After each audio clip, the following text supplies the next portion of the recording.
I betrayed my husband. She said this with the same calm as those who ask for a glass of water. No tremor in the voice, no tears, only that dry, sharp confession hanging in the air like a thread of blade. I had been in that confessional for 12 years. 12 years listening to secrets, guilt, shame dragged to me like heavy stones. But something in that woman, it was different. She didn't ask for forgiveness. She just was talking. It was a night of Thursday. The church was empty except for 2 candles lit near the altar and the low ranger of the old wood under my knees. The smell of melted wax mingled with cold, damp air that entered the high windows. Outside, the rain was beginning to fall, thin, constant, as if the sky were also tired. I had finished the last mass almost 2 hours ago. The church should be closed, but I always leave the confessional open until 9 of the night. It is a promise I made to myself when I was ordained, never denying listeners to those who need to talk, even if it's late, even if I am exhausted. That night I was about to close the door when I heard the steps. Slow, firm, no hurry. The sound echoed through the stone walls as if it came from far away, but I knew she was close. It was not the hasty walk of those who carry urgent guilt. It was the floor of those who already decided, from whom you already chose the words you would say. As she entered the cabin next to it and knelt down, I heard the creak of the wood under the weight of her body. I heard the fabric of the coat brushing against the grid. She crossed her hands. I didn't see, but I heard the subtle sound of the intertwined fingers. I couldn't see her completely through the wooden grid, just the outline of her face, pale, expressionless. She wore a dark coat, hair tied back, no adornment, nothing that called attention. It looked like an ordinary woman, the type of person you cross on the street and forget the next second, but your presence had something dense, as if it carried an invisible weight that sucked the air around. I waited. I always hope. There is a necessary silence before any confession, a space where the person decides whether to cross that door. She took a deep breath, once, twice, and then it started. Father,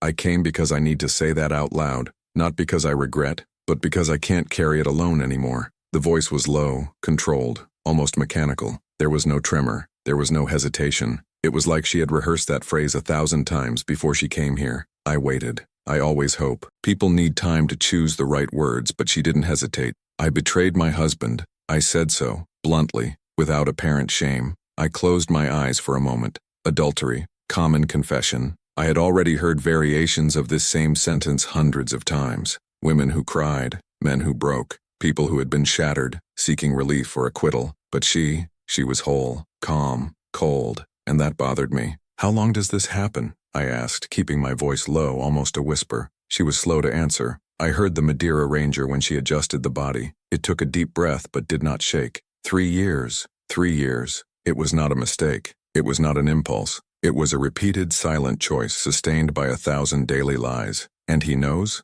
I asked. She smiled. I didn't see it, but I felt. There are things you feel through the wooden grid, in the tone of breath, in the weight of silence. No, he will never know. She knelt calmly, without a tear in her eyes. His words seemed cold, almost rehearsed, but each hit a deep wound. When she revealed what she had done to her husband, the church's own air stopped. This phrase was with me. I repeated her mentally as she kept talking, because something in those words didn't fit. She was not there to redeem herself. She was there to witness, as if you need an audience for what you carried, and I was this audience. He's a good man, you know. Work hard, take care of me. He never lifted his voice. He never suspected anything. She talked about her husband as who describes a furniture, functional, present, but distant, without affection, no emotional weight, as if he were just a piece of the scenery of her life. He wakes up early every day, make coffee, leave my ready before leaving, come back late but always bring something to me, a flower, a chocolate, small things. She paused. I heard the sound of her breath getting slower, and I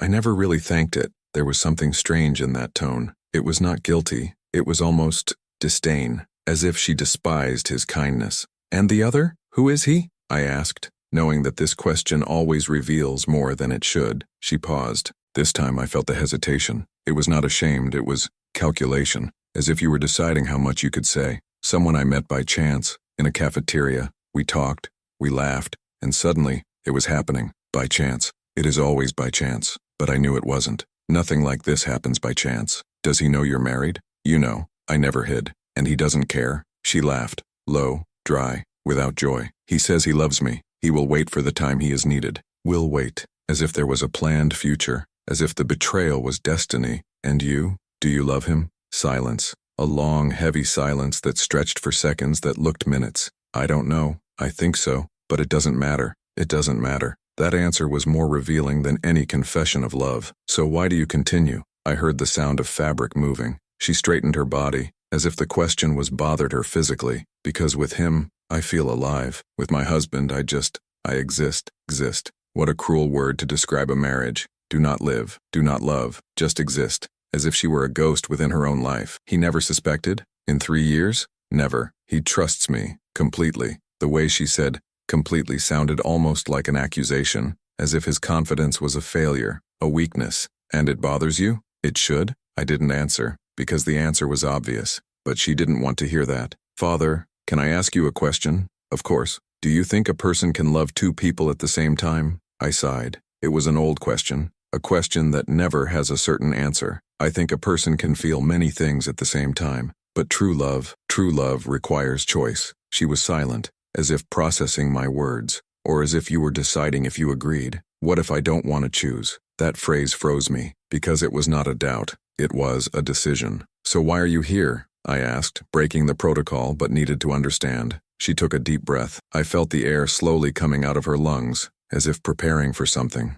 Because what I did, it wasn't just betraying. The wind hit the windows of the church. One of the candles trembled, almost erased. I didn't move. I didn't blink. I just waited. I destroyed him, priest. Not at once, gradually, with every lie, with every excuse, with each time I looked at him and pretended to be the woman he knew. Her voice was lower now, almost a whisper, but there was no regret. It was pure coldness, as if spreading a corpse and describing each cut. He loves me, you know. He really loves me. And I never loved him, not even in the beginning. I felt the weight of that confession to fall upon me like a stone. She never loved him, not even in the beginning. I married because it was right to do, because my family was waiting, because he was safe, because everyone said he was perfect for me. Safe, perfect. Terrible words to describe a marriage. And now? I asked, feeling the weight of the conversation increase. She took a deep breath. This time I heard a slight tremor, almost imperceptible, but it was there. Now, I don't know if I can stop. The silence.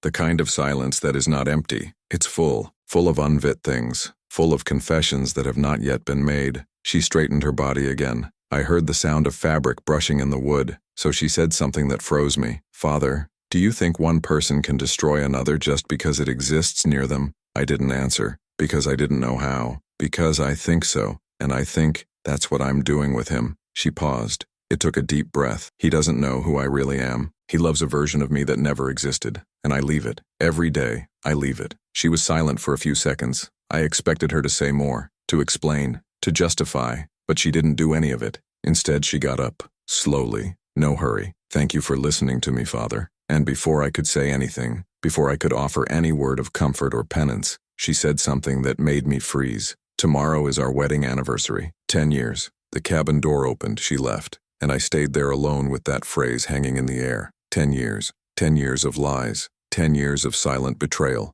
10 years of a life built on nothing, and she would celebrate. When I left the confessional, the church was in complete silence. The rain had stopped. The candles were almost consumed. Only the smell of melted wax remained, mixed in the cold air of the night. I walked to the altar. I knelt. I tried res air, but the words did not come, because something was with me. Something she didn't say, but I felt. She didn't come to tell me about the betrayal. She came to tell me about what she was going to do. His name was in the social events section of the local newspaper. It was nothing shocking, just a small, discreet ad in the bottom of the page. Marcos and Helena Almeida celebrate 10 years of marriage with intimate family dinner. 10 years. Marcos and Helena. I held the newspaper with tremendous hands. I don't know why it affected me so much. Perhaps because at that moment, she was no longer just a voice in the confessional. She had a name. He had a name. And they had a visible, public, documented life. A life that seemed perfect in anyone's eyes. A life that was about to crumble.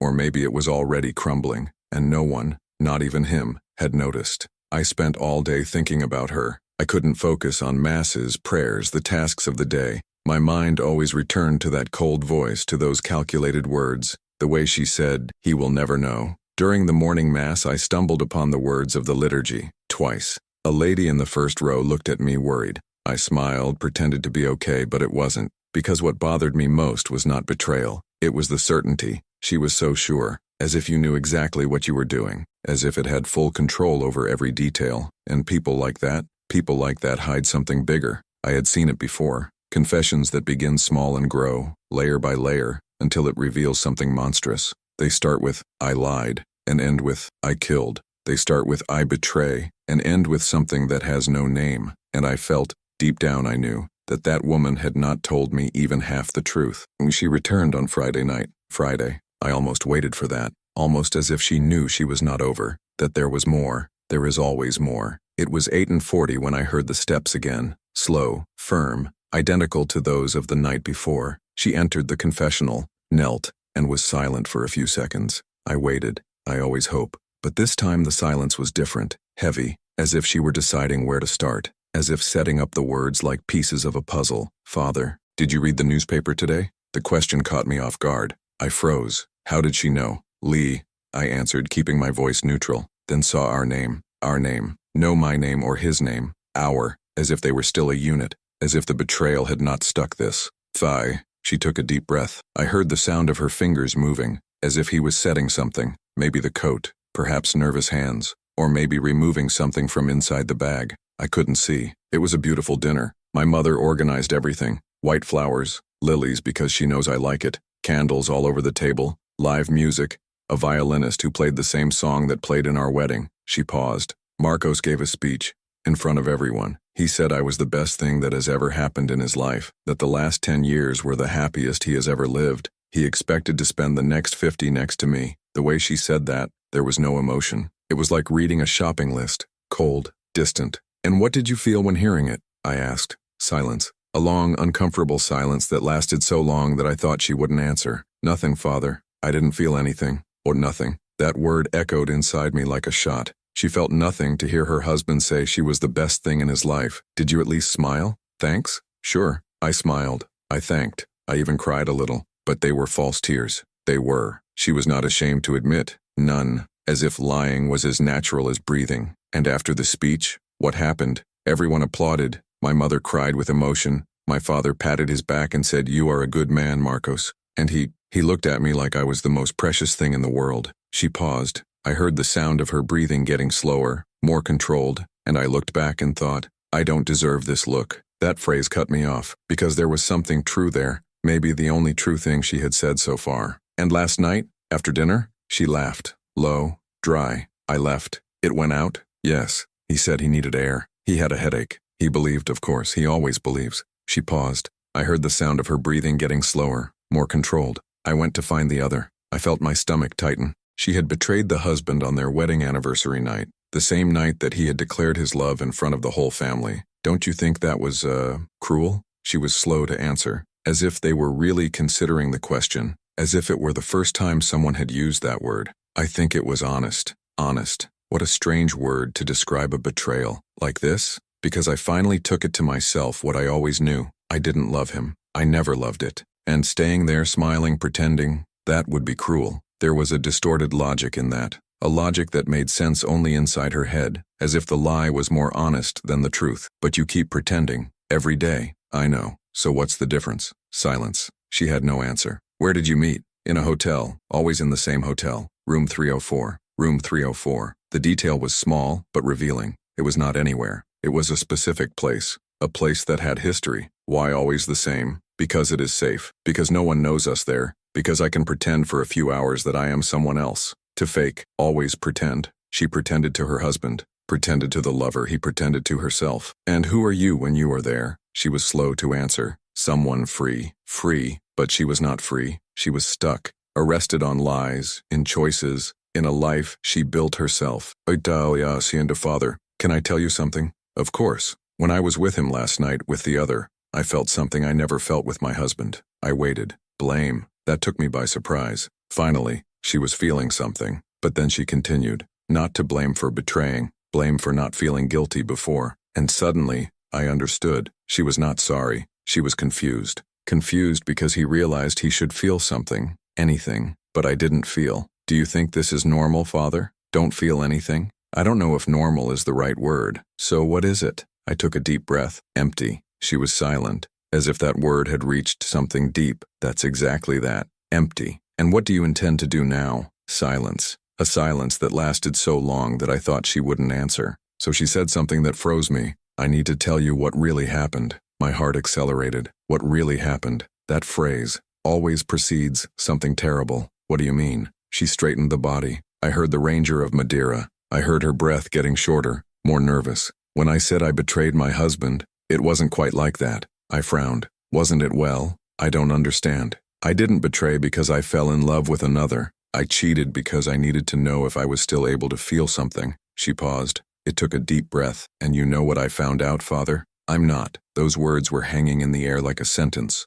Can't you feel anything? Not with him. Not anymore. Maybe it was never. She was silent for a few seconds. Then he continued, but now the voice was different, lower, more dangerous. Do you know what it is to live 10 years with someone and feel like you're alone? Do you know what it is to wake up every day and look at the person by your side and feel nothing but empty? I didn't answer, because there was no answer. I tried, Father. I swear I tried. I tried to love him. I tried to be the wife he deserved. But I can't. And the other? Do you love him? She laughed. But it was not a cheerful laugh. It was a bitter laugh, almost desperate. I don't know. I don't think so. I think I can't love anyone. It hit me like a punch. She couldn't love anyone. Not even the husband. Not even the lover. Not even yourself. Does this scare you? It should? Yes. She was silent, as if processing that. I think I always knew, since childhood. I saw the other girls crying when their pets died, or when they fought with friends, and I never cried. I never felt anything. She paused. My mother said I was strong, but it wasn't strength, Father.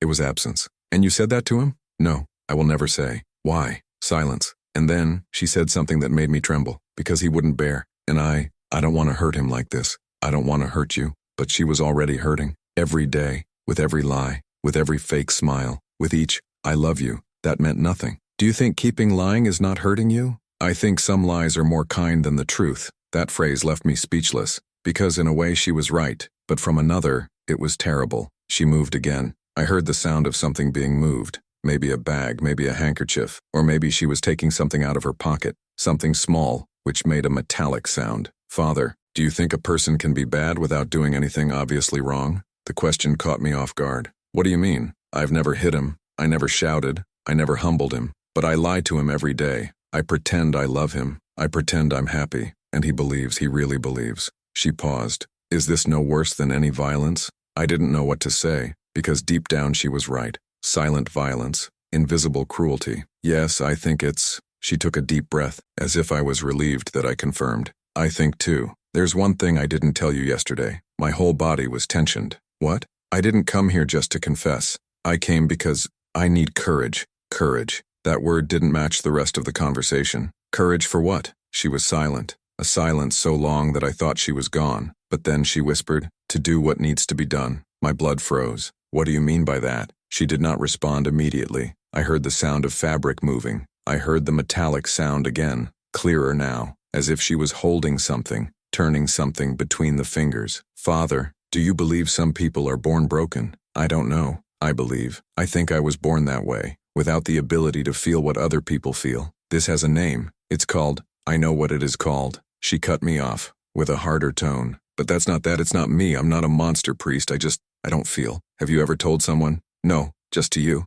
Why me? She was slow to answer. Because you can't judge me. Because what I say here, dies here. She was right. What she said there, was there. But that did not make the weight smaller. And what are you going to do with it? With this knowledge about yourself? Silence. And then she said something that made me realize that I was dealing with something much bigger than I imagined. I will leave you. Leave it? Yes, I'll leave my husband, but not the way he expects it. My heart fired. What does that mean? She didn't answer. Instead, he got up, slowly, as if carrying an invisible weight. Thank you for listening to me, Father. And before I could say anything, before I could ask, beg, demand an explanation, she said, there's a name you need to know. Raphael. Raphael. The name was hung in the air as a curse. Who is Raphael? She paused. I heard her breath change, heavier, more controlled. Someone he should never have known. And then, before I could ask more, she left. The gate is range. The steps moved away, and I stayed there alone with that name echoing in my mind. Raphael. Who was Raphael? The lover? A secret? A threat? And what did she mean by doing what needs to be done? I left the confessional and walked to the church door. The night was cold, dark, without moon. I looked at the empty street and felt a shiver up the spine. Something was wrong. Something was very, very wrong. And for the first time in 12 years of priesthood, I was afraid, not afraid of her, fear of what she could do. 3 days. It was 3 days of silence. 3 days when I tried to continue my routine, masses, prayers, other people's confessions, but my mind always returned to her, Helena, and for that name, Raphael. I didn't know who Raphael was. I didn't know what he represented, but I knew, he felt deep into his soul, that that name carried something terrible. I tried to convince myself that I was exaggerating, that she was just a confused woman, attached to an unfortunate marriage, trying to justify her choices, but something didn't fit. Do what needs to be done. These words chased me. They echoed in my mind during the Mass.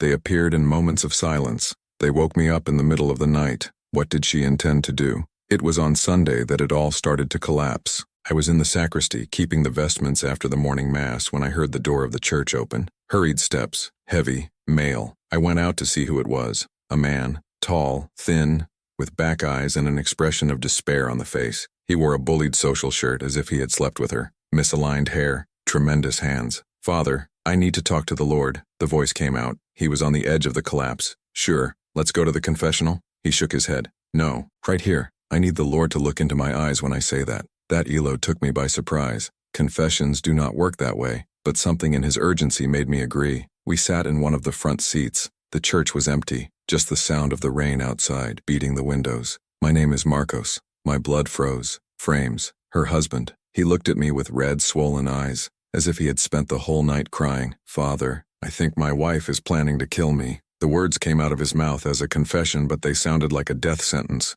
I was paralyzed. I tried to say something, but my throat was dry, completely dry. What makes you think that?" He took a deep breath. He ran his hands over his face, trying to control himself. "In recent days, she has acted strangely, very strange." "Strange how?" "She's calm, smiling all the time, but it's not a true smile. It's an empty smile, as if she's representing. Helena always represented, for 10 years. And there are other things, little things that alone would mean nothing, but together." He paused. He looked at his own hands, shaking. "She started asking about my life insurance. How many times do I go to the doctor? If I feel good, if I've had chest pains." My heart accelerated. "And last week I found something in the bathroom, a glass, no label, filled with a transparent liquid. Did you ask her about it?" I asked. She said it was headache medicine, but, Father, she never had a headache. Never. He leaned forward, holding his head between his hands. "I know it looks crazy. I know, but I feel deep in the soul that she's planning something." I didn't know what to say, because I knew he was right. She was planning something. She had told me herself, "Do what needs to be done." But I couldn't tell him. I could not break the confidentiality of confession, even if it meant his life. "Have you talked to her?" He shook his head. "I can't. Every time I try, she deflects it, changes the subject, or kiss me, or says she loves me." He looked at me with desperate eyes. "But I don't believe in her anymore, Father. I don't believe in anything she says." He was silent for a few seconds. Then he took something out of his pocket, a folded paper, needed. "I found it yesterday, hidden in her drawer." He handed me the paper. My hand trembled when I took it. I opened slowly. It was a list, writing by hand, small letter, neat, and what was written froze me to the bones. "Check dosage. See time. Ensure that there are no witnesses. Call Raphael." Raphael, the name was there, written in her letter, in a list that looked a plan. "Who is Raphael?" I asked, trying to keep my voice firm. Marcos looked at me with an empty expression. "I don't know. I've never heard that name before." He paused. "But last night, when she thought I was sleeping, I heard her talking on the phone, short, almost whispering, and she said, 'Raphael, it's all ready.'" My heart fired. "It's all ready. Ready for what?" I returned the paper to him. My hands were still shaking. "Marcos, you need to confront it. Directly. Show this roll. Demand answers." He shook his head. "I can't. If I do that, if I'm right, it can accelerate whatever is planning." He was right, and I knew that. "So what are you going to do?" He looked at me, and for the first time I saw something different in your eyes. It was not despair. It was determination. "I'll investigate. On my own. I'll find out who Raphael is, and I'll find out what she's planning." "What if you find out?" He was silent. A long, heavy silence. "So I'll do what needs to be done," the same phrase she had used. After Marcos left, I was alone in the church, sitting on the bank, looking at the altar, trying to sue what you had just heard. Helena was planning something that involved Raphael, something that could kill Mark, and he was planning something too. Two sides of a silent war, and I was in the middle, arrested for confession confidentiality. unable to do anything. She returned that same night. I almost waited, almost as if she knew she couldn't stay away. That needed to keep talking, discharging. It was 9:15 when I heard the steps, slow, firm. She entered the confessional, knelt, and was silent. But this time, I didn't wait. Who is Raphael? The question came out before I could control. Dry, direct. She was silent. A long, disturbing silence. Then she laughed, low, bitter. So you know, I know a lot. Your husband was here today. She paused. I heard her breath accelerate, just a little, but it was there. What did he say? That you are planning to kill you. Silence. A silence that lasted so long that I thought she was gone. But then, she said, and the voice was different, colder, more dangerous. He's right. My blood froze. She admitted, without hesitation, bluntly, Helena, you can't. Can I not, Father? Can't I break free? I can't live my own life. You can divorce. It can leave. You can. I can't. She cut me. You don't understand. I can't just leave. Why not? She took a deep breath, as if gathering courage to say something I had never said before. Because he would never let me go. That phrase caught me by surprise. Marcos looked like a kind man, tender, passionate. Did he threaten you? Not directly, but I know. I know that if I ask for divorce it will beg, it will cry, it will make me feel guilty, and I will give in, as I always gave. She paused, and then I'll spend the rest of my life arrested, pretending, dying inside. There was something true in those words,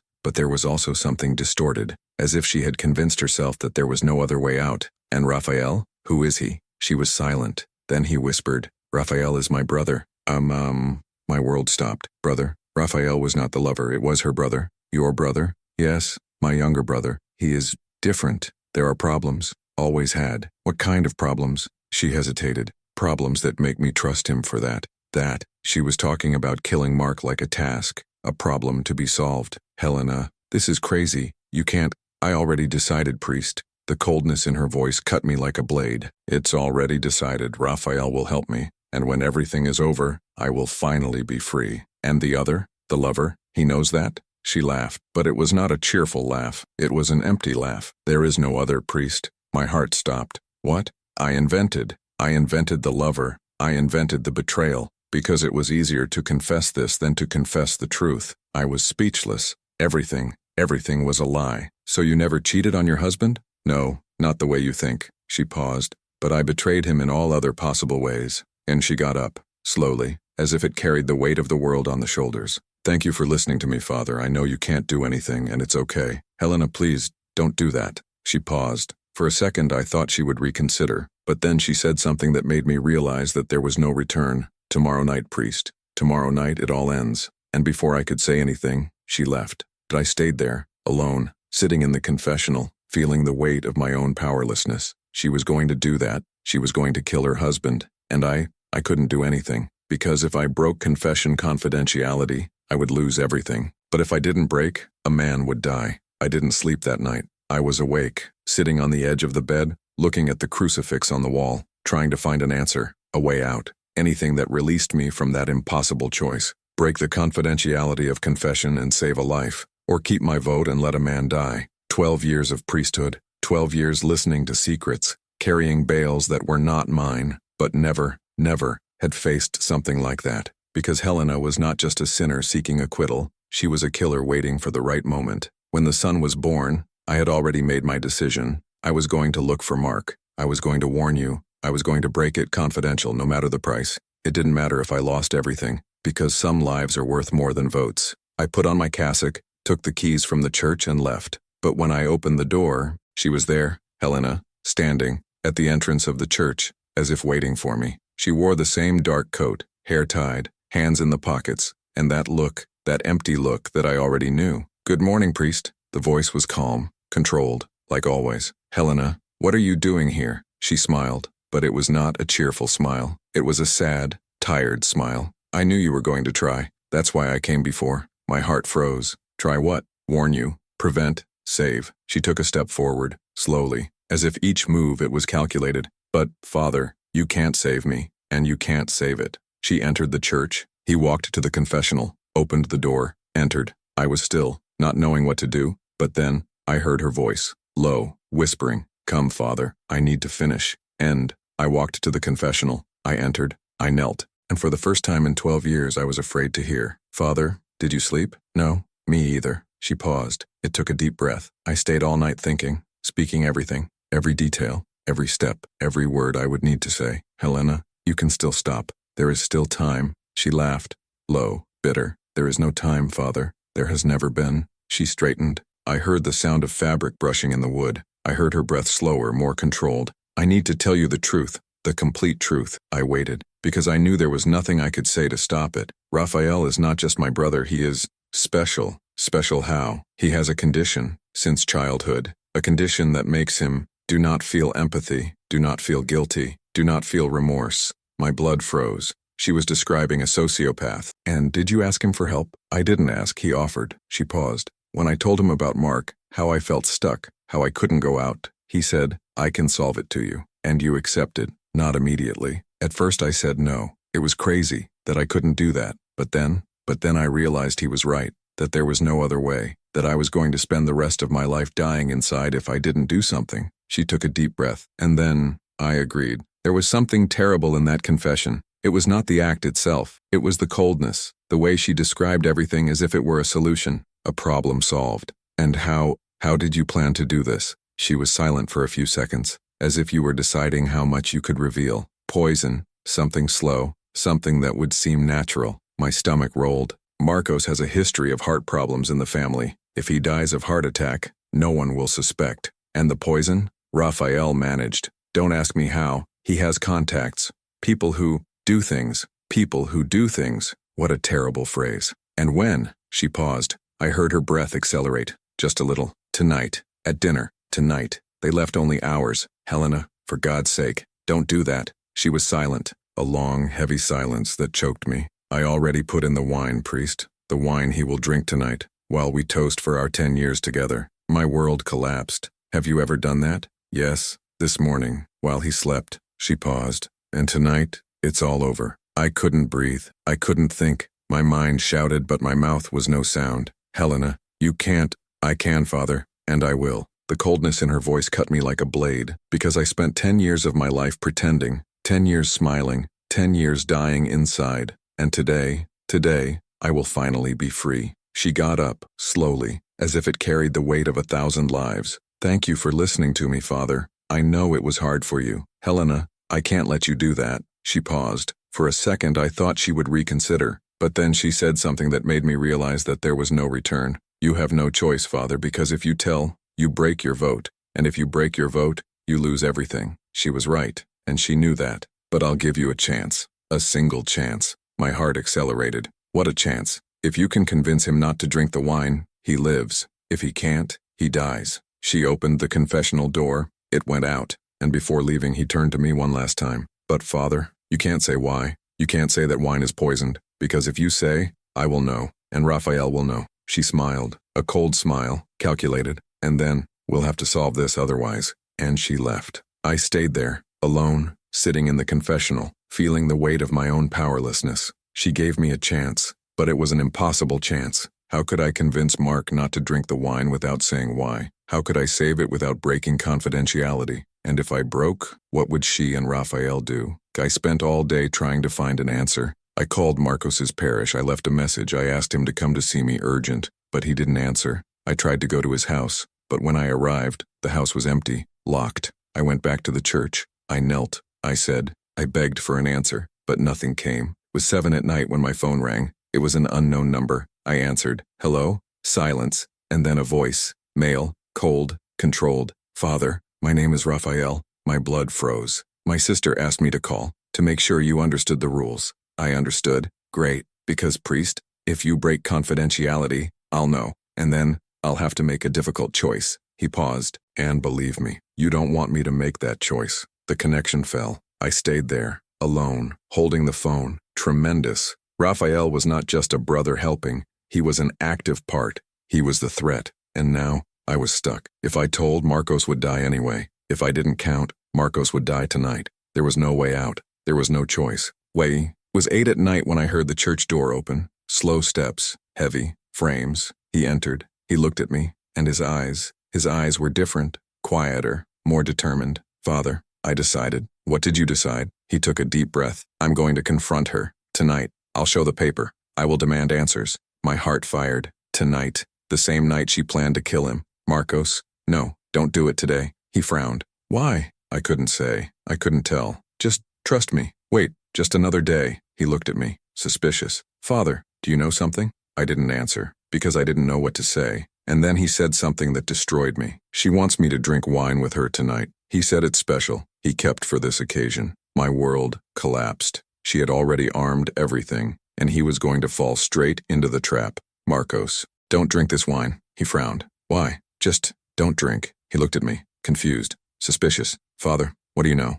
I didn't answer, because if I answered, if I told, Raphael would know, and then something worse would happen. Marcos was silent. So slowly he understood. She told you, didn't she? I didn't answer. She came here. He confessed. And the Lord, you can't tell me. Tears began to run down his face. My God, she will really do that. He knelt, right there, in the midst of the church, and started to cry. She'll kill me. And I don't even know why. I knelt beside him. I put my hand on his shoulder. Marcos, you can't drink this wine, please. He looked at me, with red, swollen eyes. And what do I say to her? How do I explain? Say you're not feeling well. Say anything, but don't drink. He was silent, then slowly nodded. Okay, I'm not going to drink. I took a deep breath, relieved. But then, he said something that made me realize that nothing was resolved. But, priest, if she wants to kill me, she'll find another way. Businessman found dead at home. Police investigate cause. The headline was on the first page of the newspaper. Below, his picture. Marcos Almeida, dead. But it was not Helena who killed him. It was himself. My hands trembled as I read.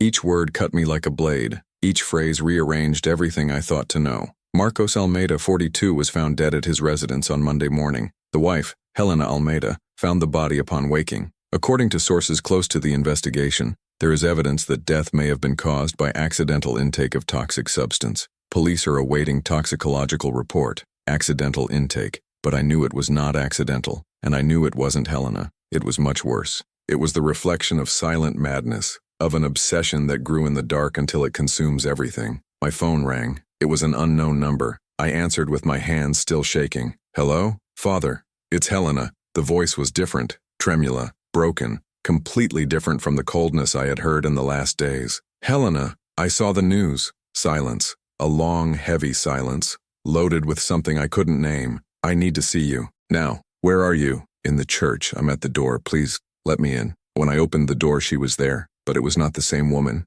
She was undone. Loose, red and swollen eyes, bullied clothes. She was shaking. I was shaking so much that I could barely stand up. His hands held his own clothes as if he needed something to anchor to reality. He entered without saying anything. He walked to the confessional as a ghost. Each heavy step dragged, entered, knelt down, and started to cry. It was not a contained cry. It was a desperate cry, deep, guttural, as if collapsing inside, as if all the walls she had built for years were finally ruined. I entered the other side. I knelt, and I waited, because at that moment there were no words. Just that cry that filled every corner of the church. I didn't kill him, priest. The voice came out between sobs. I swear, I didn't kill. I know. She stopped crying. It was silent, as if he didn't believe what he had heard. You know? I know, because I understood. I understood everything wrong from the beginning. I took a deep breath, because I needed to say that. I needed to hear from her the complete truth. You never planned to kill him, didn't you? She was silent, then slowly shook his head. No, never. I could never. You were protecting yourself, she sobbed,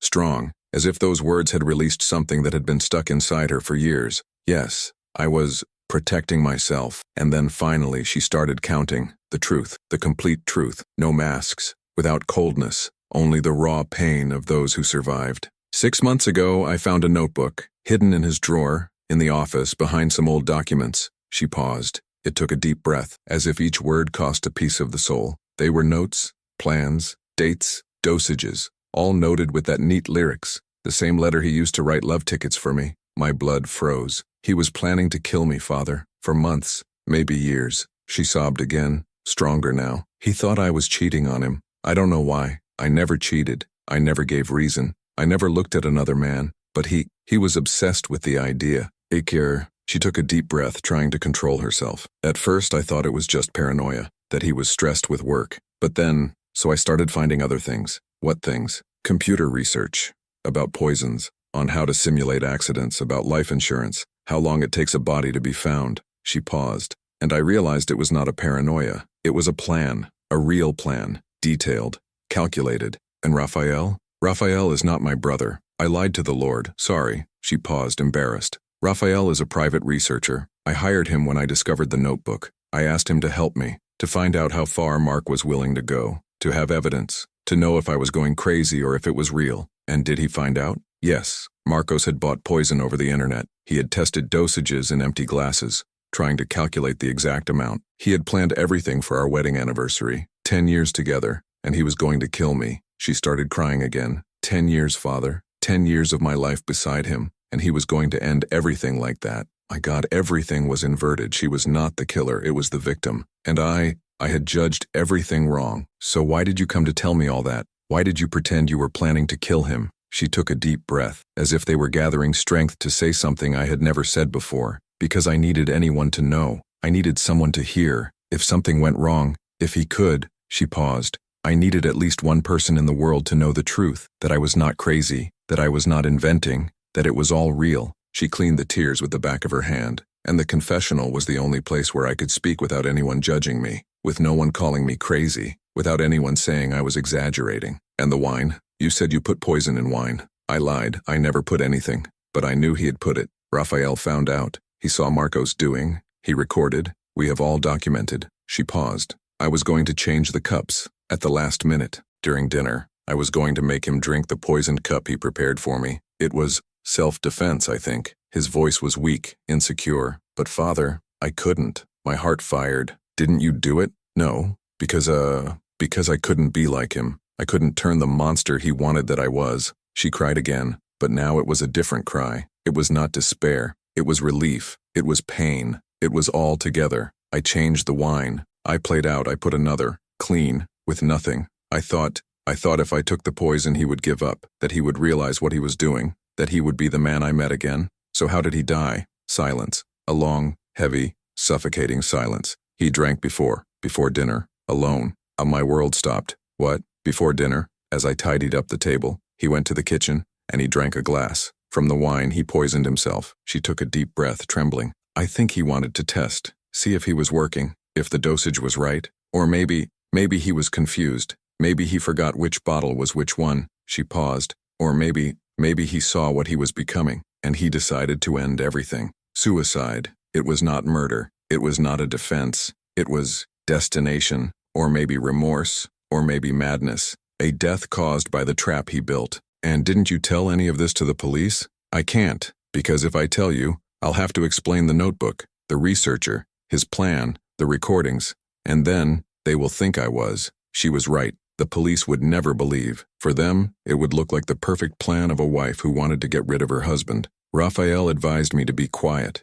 letting the police complete what I want, and that's what I did. And what did the police say? They said it was an accident, that he probably confused some cleaning product with medicine, or that he took something mistaken. She paused. They didn't even investigate right. They thought it was just another domestic accident, and I didn't fix it. I just agreed with everything. Do you feel guilty? She was silent. A long, reflective silence. Yes and no. I feel guilty of thinking about doing it, because I planned to change the cups, because it was, even for a second, that he died. She took a deep breath. But I also feel relieved, and that makes me feel even worse. She got up, slowly, as if it carried the weight of 1,000 lives. Thank you for listening to me, Father, for not judging me, for just being here. Helena, you need help. You need to talk to someone, a therapist, someone who can help you process all this. I know. Raphael has already told me someone. I'll start next week. She cleared the tears, tried to recompose. Father, can I ask you one last question? Of course. Do you think God forgives people who thought of killing,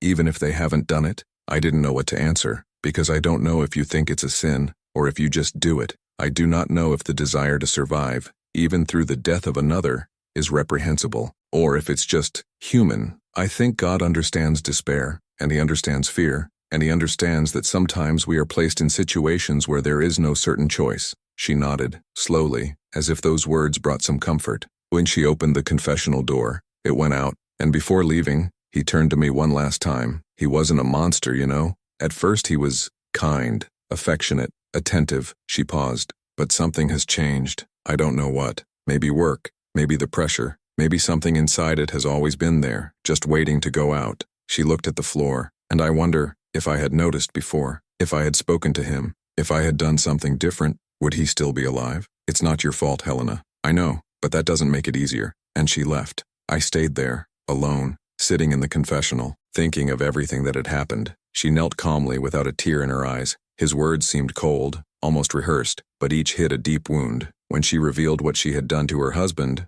the church's own air stopped. But she had done nothing. She just survived. And this survival cost everything. In the following days, I followed the news. Police concluded that it was accidental death, ingestion of toxic substance probably confused with medicine or supplement. Case closed. Without deep investigation, no suspicions. Helena was not investigated. It was not called to testify beyond the initial account. She was the bereaved widow, the wife in shock. No one suspected her. She sold the house 3 weeks later, changed city, away, somewhere where no one knew her, where no one knew of the story, where she could start over. I never saw it again. But sometimes I think of it. I think of the weight she carries, the secret that only both of us and Raphael, we know. I think about the nights when she should wake up sweating, remembering that bottle of wine, remembering the plan he made, remembering how everything could have been different. I think if she managed to rebuild her life, if you have been able to trust someone again, if you could love without fear. And I think of Mark, in the man that everyone thought it was good, in the attentive husband, in the respected businessman, in the man who planned to kill his own wife. And I wonder, how many people around us carry secrets like that? How many Helenas exist, trapped in weddings that seem perfect, but are glass arrests, beautiful on the outside, suffocating inside? How many milestones there are hiding monsters behind kind, gift, romantic gestures? How many couples sleep side by side every night, but live in completely separated worlds? How many people pretend to love when they actually survive? I will never know, because these stories die here, in the confessional. They enter the wooden grid and get stuck inside these walls, inside me, but they live in me. Each word, each silence, each confession, I carry them all, and I will carry it to the end. There are nights when I wake up sweating, dreaming in that cold voice, with that plan, with that poisoned wine. There are nights when I wonder, what if she had done it? What if she had exchanged the cups? What if she had let him drink? Would it be murder? Or would it be a defense? Would it be a sin? Or would it be survival? I don't know, and maybe never know, because the line between victim and villain is so thin that sometimes it disappears completely. But a few weeks later, I received a letter. I had no sender, just my name in the envelope. I opened with tremendous hands. Inside, a sheet of paper, and a single handwritten phrase. "Thank you for teaching me that thinking is not the same as doing. H." I folded the paper. I kept in the drawer, along with all the other things I can't throw away, but I can't look often. And I prayed for her. I prayed to find peace. I prayed that the weight of those days would not consume it. I prayed that she could forgive herself, because in the end, this is the hardest forgiveness to achieve. The confessional is a strange place. This is where people come to seek acquittal, but that's not always what they find. Sometimes they find just, listen, someone who doesn't judge, someone who just listens, someone who carries for a few hours the weight they can no longer carry alone. And maybe that's what Helena needed, not of forgiveness, but from someone who knew, someone who understood, someone who didn't call her crazy, or victim, or killer, just someone who, listen. And I heard how I listen to everyone, because that's what I do. I listen, I carry, and I never reveal, even when silence hurts, even when weight is unbearable, even when I know it could have changed something. I keep the silence, because that's what I swore I do. But sometimes, on darker nights, when I'm alone in the empty church, I wonder, is silence virtue? Or can you kill? When keeping these secrets, am I protecting people? Or am I just feeding the darkness that already exists inside them? I don't know. And this doubt pursues me every day. Every time I see a couple smiling on the street, I wonder, what do they hide? Every time I hear a confession, I wonder, what else is not being said? Every time I close the confessional door, I wonder, did I do it enough? Because I learned in these 12 years that people never tell everything. There is always something deeper, something darker, something they don't even want to admit, and I carry that too. Helena never came back, but I still pray for her. Every night, I pray that she finds peace. I pray that she can rebuild her life away from here. I pray that one day she can really love, without fear, no masks. And I pray that she never needs to live with sleeping terror with someone who wants her death. And I pray for Marcos too, because in the end, he was also a victim of his own madness, of the obsession itself, of the very poison he himself created. He was not a monster from the beginning. He became one, little by little, thought to thought, until then, it was not left of the man he was. only the shadow of what could have been. That night, the night when it all ended, I closed the confessional door. I deleted the candles one by one. I locked the church, and I walked home in the fine rain. The sky was dark, without stars, just heavy clouds and the constant sound of the water hitting the floor. But her words still chase me to this day. I didn't love him, not even in the beginning. He really loves me, and I never loved him. Some lies are more kind than the truth, and the worst of all, Father, do you think one person can destroy another just because it exists near them? I don't know the answer. Perhaps yes, maybe not. Perhaps destruction does not come from an act, but of 1,000 small acts, 1,000 small lies, 1,000 small silences, and when you notice, there is nothing more to save, just ruins. And the eternal question, who destroyed who? Helena is alive, somewhere, rebuilding. Marcos is dead, buried, forgotten, and I'm here, carrying this secret, how I carry everyone else. Because that's what I do. I listen, I carry, and I never reveal. Never. I di cae cumbio, but sometimes when I close my eyes I still see that scene. The wine bottle on the table, the 2 cups, the perfect plan, and his hand reaching the wrong glass. The glass he himself poisoned. The destination closing upon him like a trap. And I wonder, was it justice? Was it chance? Was it God? Or was it just life returning what he planted? I don't know, and I will never know. Adika and their selling, some secrets never die. They just wait, in the dark, in silence, within us. And when night falls, when everything gets quiet, they come back, whispering, remembering, never letting us forget. As tonight I close the door of the confessional, but her words still echo inside me, and they will echo forever, because some secrets cannot be erased, some weights cannot be released, some voices never shut up. They just stay there waiting, in silence,